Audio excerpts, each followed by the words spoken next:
Hi everyone, welcome back to Wake&Tech.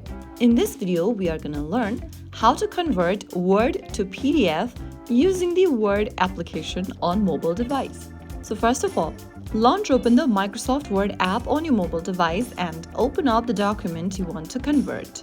After you open up the document, make sure that it is saved. Go to the top right corner and tap the three dots and tap the save button, or if you've enabled autosave, then it has already been saved. Once you make sure that the document is saved, go to the top right corner and tap the three dots. Now you'll see send a copy button under file actions. Tap on it and now select the PDF option. Wait for a couple of minutes and now you can choose to save your file to your device, upload to cloud storage, or share via emails or apps.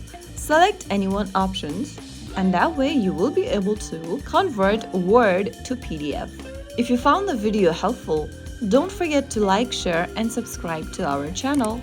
I will be back again in the next video. Thank you for watching.